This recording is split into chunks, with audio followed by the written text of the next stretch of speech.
Terima kasih Anda masih bersama kami di Sapa Indonesia Pagi. Saudara Menteri Agama Republik Indonesia Yakut Khalil Qaumas mengusulkan biaya perjalanan ibadah haji tahun ini naik menjadi sekitar 69 juta rupiah per jamaah. Jumlah ini naik hampir 2 kali lipat dari biaya haji tahun lalu yaitu 39 juta rupiah. Usulan disampaikan Menteri Agama ketika rapat kerja bersama Komisi 8 DPR pada Kamis kemarin. Atau Kamis minggu lalu maksud kami.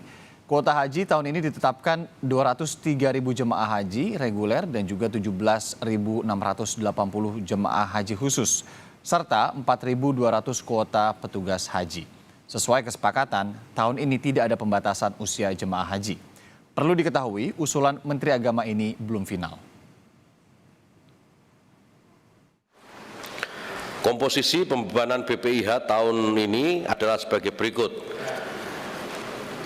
BPIH usulan dari pemerintah Rp69.193.734 atau 70%. Dan nilai manfaat Rp29.700.175,11 atau 30%. Dan BPIH-nya Rp98.893.909,11. Total ini melengkapi menjadi 100%. Berikutnya terkait dengan haji khusus. Pembiayaan penyelenggaraan ibadah haji tahun ini yang bersumber dari dana nilai manfaat, dana setoran awal dan setoran lunas jamaah haji khusus sebesar Rp6.887 juta yang terdiri dari komponen perlindungan, komponen dokumen perjalanan, komponen pembinaan jemaah haji di tanah air, komponen pelayanan umum, dan komponen pengelolaan BPIH. Nah, Saudara, Menteri Agama sudah mengusulkan kenaikan biaya haji tahun ini yang mencapai 69 juta lebih dengan berbagai pertimbangan. Pastinya sontak usulan ini menimbulkan polemik dan ramai di masyarakat karena merasa keberatan dengan biaya haji yang dianggap mahal. Belum lagi waktu tunggu yang mencapai belasan tahun. Apakah usulan ini akan dipenuhi? Pagi ini kita akan langsung membahas dengan sejumlah narasumber, diantaranya Wakil Ketua Komisi 8 DPR RI, ada Aceh Hasan Syadzili, dan juga Ketua Komnas Haji Mustoli Siraj. Assalamualaikum, selamat pagi Kang Aceh, Pak Mustoli. Waalaikumsalam warahmatullahi wabarakatuh. Semoga dalam keadaan yang baik dan juga sehat. Dan terima kasih sudah mau bergabung di Sapa Indonesia Pagi ini. Kang Aceh, langsung ke Kang Aceh aja deh. Kang Aceh gimana? Ya. Pandangannya tadi kan kalau sebelumnya memang dinyatakan rasional lah ya angkanya, tapi sampai hampir 2 kali lipat gini, Kang Aceh pendapatnya gimana? Iya, pertama yang perlu kami tegaskan bahwa ini baru usulan dari Menteri Agama dan kami punya waktu sampai tanggal 13 Februari untuk membahasnya, dan karena itu maka kami akan melakukan upaya pembicaraan terkait dengan pihak-pihak yang memiliki kaitan dengan penyelenggaraan ibadah haji. Misalnya dengan pihak maskapai, kemudian dengan pihak pemondokan, dengan pihak catering, dengan pihak transportasi udara maupun darat selama di Arab Saudi, dan tentu dengan Kementerian Kesehatan. Ya. Kami ingin dalami semua apa yang menjadi usulan dari komponen pembiayaan haji tersebut. Mudah-mudahan masih bisa ada yang dinegosiasikan. Namun perlu diketahui oleh para pemirsa sekalian bahwa sesungguhnya biaya tahun lalu pun juga sama dengan biaya tahun ini. Secara total BPIH itu yang diusulkan oleh Kementerian Agama sebesar 98 juta rupiah, dan tahun lalu pun hampir mendekati angka itu. BPIH-nya ya, Kang Aceh ya? BPIH-nya itu karena memang total kebutuhan haji berdasarkan atas hitungan yang selama ini berjalan, memang per jamaah itu rata-rata untuk tahun yang lalu itu sebesar 98 juta, dan sekarang pun naik sedikit yaitu 500. Iya, sekitar 500 ribuan gitu ya. Kang Aceh, boleh nggak kalau saya bilang itu kan berarti kan sebenarnya kalau secara total BPIH tidak terlalu signifikan lah ya. Kemudian di Arabnya Saudi katanya ada yang Ya. menurun biayanya begitu. Tapi kan Ya. apa ya, Nah, subsidinya ini begitu ya yang kemudian berbeda sekali. Betul. Ini yang perlu saya klarifikasi kepada masyarakat Ya, bahwa yang dimaksud dengan penurunan biaya haji yang disampaikan oleh pemerintah Arab Saudi itu adalah biaya masyair, masyair. Oke. biaya pelaksanaan puncak hajinya, yaitu pada saat di Arafah, Muzdalifah, sama Mina, kan semua jamaah baik di dalam negeri Arab Saudi sendiri maupun dari luar negeri kan wajib puncak hajinya itu ya pada tanggal Oke. 9, 10, 11 Dzulhijjah itu. Oke, Nah jadi itu saya memang terjadi garis bawahi penurunan. lagi ternyata kalau yang dari Arab Saudi sendiri ini bukan secara total harga Bukan hajinya secara turun, total. tapi di Betul. Pada porsi saat masyairnya puncak itu ya, hajinya. Betul. di apa namanya Porsi pada puncak saat hajinya tadi masyairnya. ya, yang kemudian Dan itu turun gitu. betul, dan itu sudah dikomunikasikan kepada kami di Komisi 8 bahwa memang pada tahun yang lalu per jamaah itu 5.500 rial. Yang awalnya kami anggarkan pada tahun yang lalu itu 1.500 rial. Jadi pada tahun yang lalu terjadi pelonjakan yang sangat tinggi sampai 5.500. Nah kemarin waktu Komisi 8 bersama Menteri Agama juga bertemu dengan pihak Arab Saudi, mereka menurunkan menjadi rata-rata per jamaah menjadi 5.500.000 dan itu sudah masuk dalam komponen yang diusulkan oleh Kementerian Agama. Oke. Dan memang sudah mengalami penurunan sebesar 30%. Nah, Oke, tapi Kang Adi. ini kan tidak terkait dengan usulan kenaikan pada level misalnya transportasi udara, biaya penerbangan dari tanah air ke Arab Saudi, biaya pemondokan, biaya konsumsi dan lain-lain. Nah, karena itu maka kami ingin dalami ya terkait misalnya tahun lalu biaya transportasi udara maskapai penerbangan itu adalah per jamaah rata-rata 29 sampai 30 juta. Sekarang diusulkan 33 juta. Nah, kami ingin dalami itu. Apakah dimungkinkan untuk diturunkan gitu ya. Sehingga bisa mengurangi sedikit dari 33 juta tersebut. Atau misalnya apakah masih dimungkinkan misalnya tidak ada living cost. Kenapa? Karena kan selama di Arab Saudi jamaah haji kita ini sudah bisa mendapatkan makanan ya. Makan selama di di Mekah saja 75 kali. Di Madinah saja hampir 25 kali. Belum di Arafah, di Muzdalifah, di Mina juga mendapatkan makanan. Ya. Dulu semangat maksud dari adanya living cost ini kalau memang para jamaah tidak lagi harus makan sendiri, beli makan sendiri dan lain-lain. Kalau sekarang kan memang sudah ditanggung diberikan oleh pemerintah. Ya. Nah, yang menjadi pertanyaan serius kan sebetulnya adalah soal apakah komposisi dari BPIH ini akan dibagi dengan apa yang diusulkan oleh Kementerian Agama 30% subsidi, 70% ditanggung oleh beban begitu ya. jamaah, maka ini yang nanti mungkin akan jadi perdebatan kita. Oke, Ya. sampai 13 Nah, Februari itu pembahasannya. Sampai 13 Februari itu. Kami nanti akan undang BPKH untuk misalnya memastikan apakah ketersediaan uang untuk memastikan bagaimana komposisi yang paling ideal.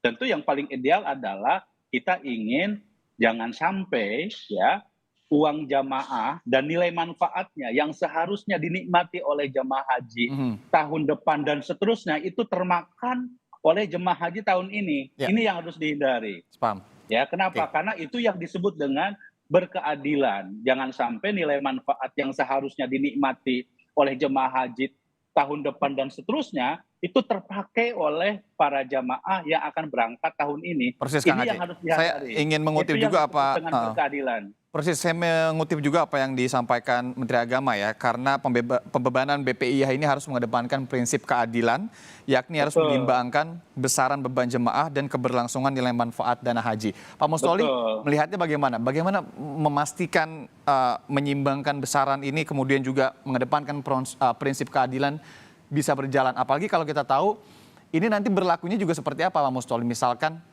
disetujui, ada kesepakatan, ada kenaikan, yang sudah terdaftar dan menunggu lama belasan tahun ini harus menambah biayanya atau ini baru akan berlaku kepada mereka yang akan baru daftar nantinya ya?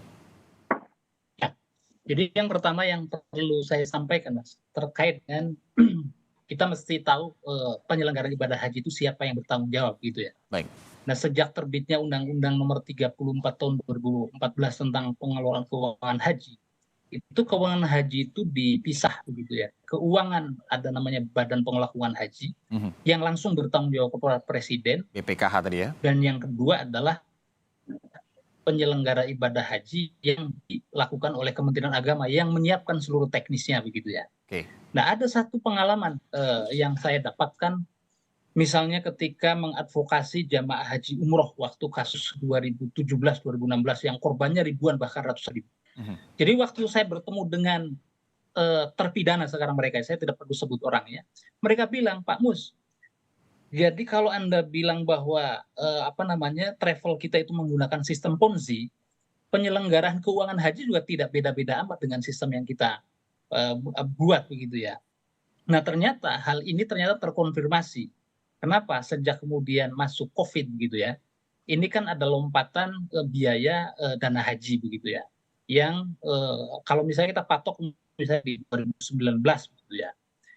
Itu kisarannya masih di 39 juta. Tapi kemudian ketika 37 juta begitu ya untuk biaya haji yang dibebankan kepada jamaah. Tapi melompat mulai 2022 kemarin itu pun dengan kuota yang separuh begitu ya. Nah, sekarang kuotanya normal dan kemudian biaya-biaya itu melonjak tinggi. Itu dia. Akibatnya kemudian maka dana haji juga naik, BPIH juga naik, bahkan hampir menyentuh 100 juta begitu ya. Nah, maka kemudian apa yang disampaikan oleh tadi Pak Aceh begitu ya, dan draft yang disampaikan oleh Gus Menteri, saya kira saya membacanya bahwa ini upaya untuk melepaskan diri sistem keuangan haji dari sistem Ponzi. Diakui atau tidak, sistemnya memang seperti itu. Artinya apa? Karena selama ini narasi-narasi yang dibangun terkait dengan keuangan haji itu adalah haji itu murah, begitu ya. Sehingga haji Indonesia itu adalah haji yang paling murah, minimal di Asia Tenggara. Nah, narasi-narasi ini yang diulang-ulang bertahun-tahun, akhirnya kemudian masuk ke benak jamaah haji yang merasa bahwa dana haji kita itu paling efisien gitu. Tapi ternyata kan di situ ada subsidi, meskipun di tahun 2013 saya masih ingat betul Ombudsman sudah mengingatkan soal ini begitu ya.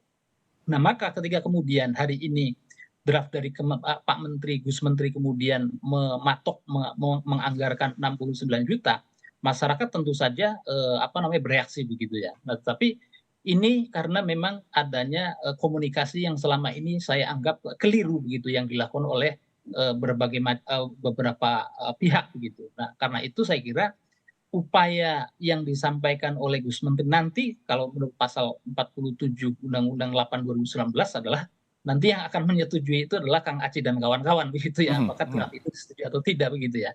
Tetapi konsep ini saya melihatnya bahwa Gus Men kelihatannya mengambil langkah yang sangat tidak populer, terlebih di tahun-tahun politik seperti sekarang itu. Tapi apapun itu, rasionalisasi dana haji saya kira harus dimulai. Kemudian subsidinya itu harus diperkecil begitu. Kenapa? Kalau kita merujuk pada syariat Islam itu sendiri, misalnya menyebut bahwa walillahi 'alan nasi hijjul baiti man istata'a ilaihi sabila. Orang yang diwajibkan berangkat haji itu adalah yang mampu. Ya. Pengertian yang mampu waktu itu adalah mampu secara ekonomi. Nah, faktanya minimal saya lihat di data BPKH misalnya dari 2010 sampai dengan 2022 kemarin gitu ya. Itu subsidinya sangat awal-awal cuma 4 juta, 7 juta. Nah, melompat jauh ketika 2019 dan di 2022. Ya, tapi Pak Musoli, ketika maaf saya potong, maaf sekali lagi, karena ini kan kenaikannya hingga hampir 2 kali lipat. Emang nggak bisa ya kalau memang mau melakukan hal demikian ya bilanglah tidak populer, ini kenaikannya bertahap lah begitu. Ya, betul Mas. Jadi memang satu yang perlu dipahami itulah harga-harga itu dimanapun hari ini pasti naik.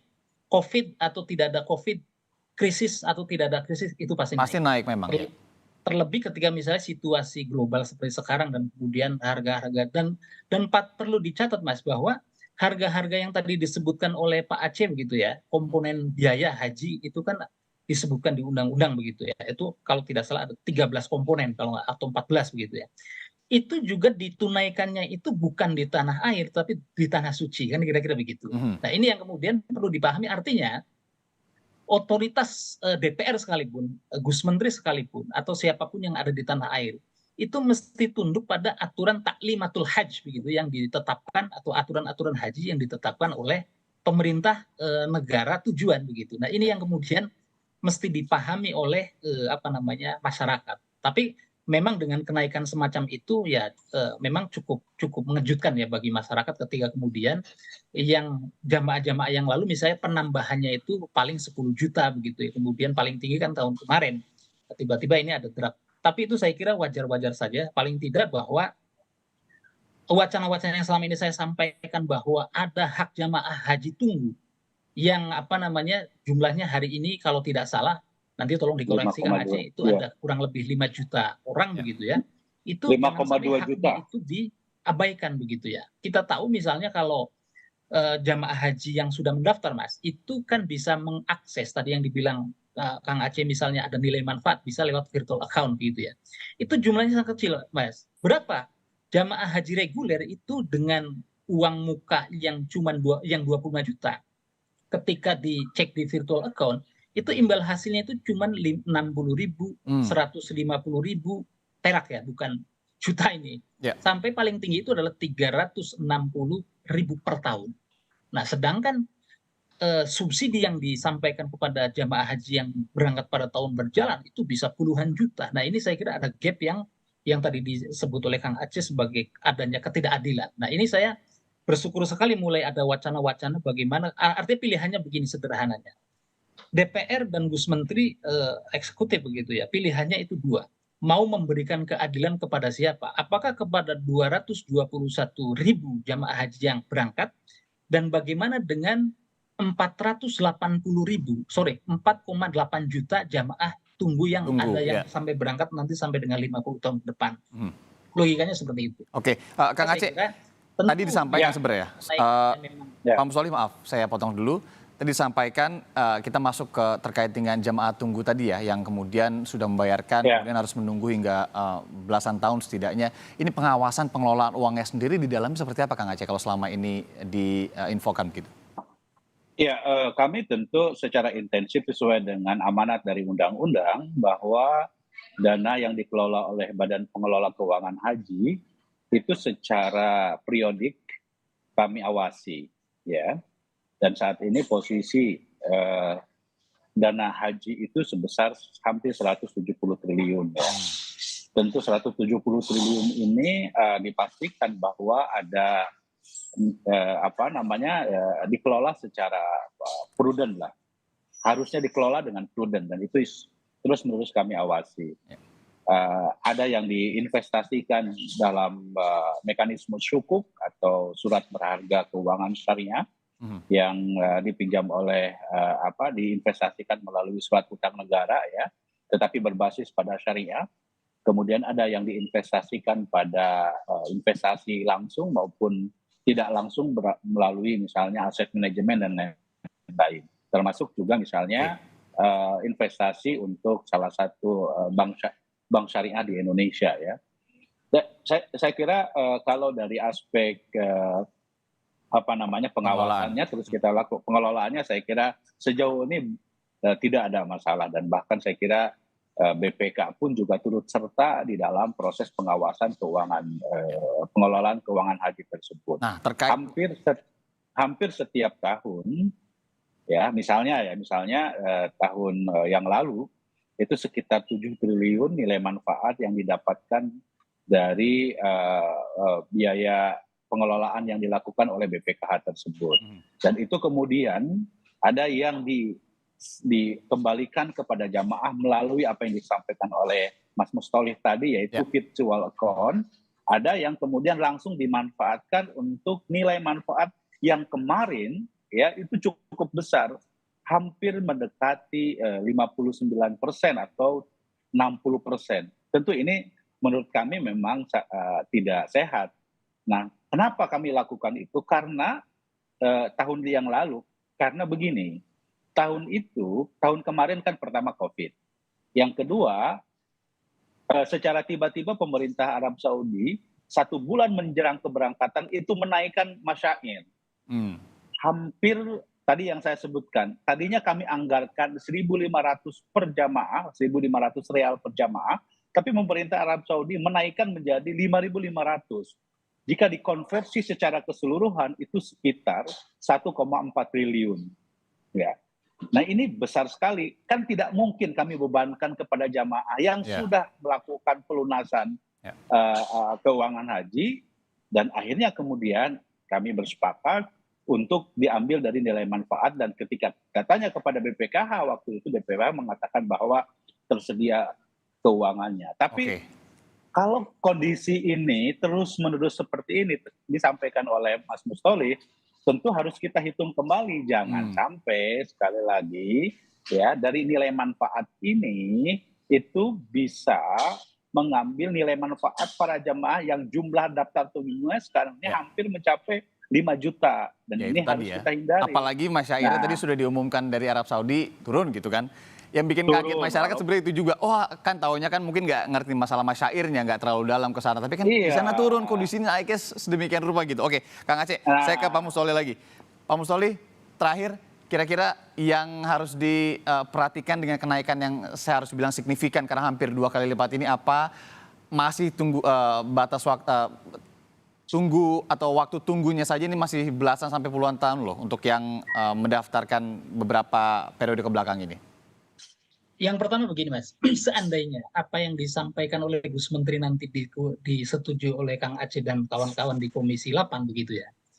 Tentu ini karena kenaikannya tinggi perlu ada spare waktu yang cukup panjang Kang Aceh barangkali, sehingga masyarakat-masyarakat yang di grassroots saya kira memiliki waktu yang cukup untuk mempersiapkan pelunasan begitu. Yang kedua, perlu difikirkan misalnya di masa-masa mendatang, saya kira apakah perlu misalnya pengurangan masa masa ibadah yang selama ini kurang lebih 40 hari begitu ya di tanah suci untuk haji reguler, kemudian bisa dipangkas sehingga ada efisiensi secara menyeluruh, baik itu penerbangan, catering, kemudian akomodasi, seperti halnya yang terjadi pada haji khusus begitu ya. Dan yang ketiga tadi harapan yang tentu kita atau masyarakat yang ada 5 juta haji tunggu atau waiting list yang sekarang nunggunya bahkan ada yang 60 tahun, 50 tahun, itu saya kira menunggu betul hasil kinerja konkret daripada BPKH, Badan Pengelola Keuangan Haji, lembaga yang langsung berada di bawah bertanggung jawab kepada Presiden, yang mengelola tadi dibilang 170 triliun untuk meningkatkan kinerjanya sehingga mendapatkan imbal hasil yang maksimal, sehingga subsidi-subsidi haji kepada jamaah haji yang berangkat maupun jamaah haji yang tunggu itu diberikan imbal hasil yang adil begitu ya.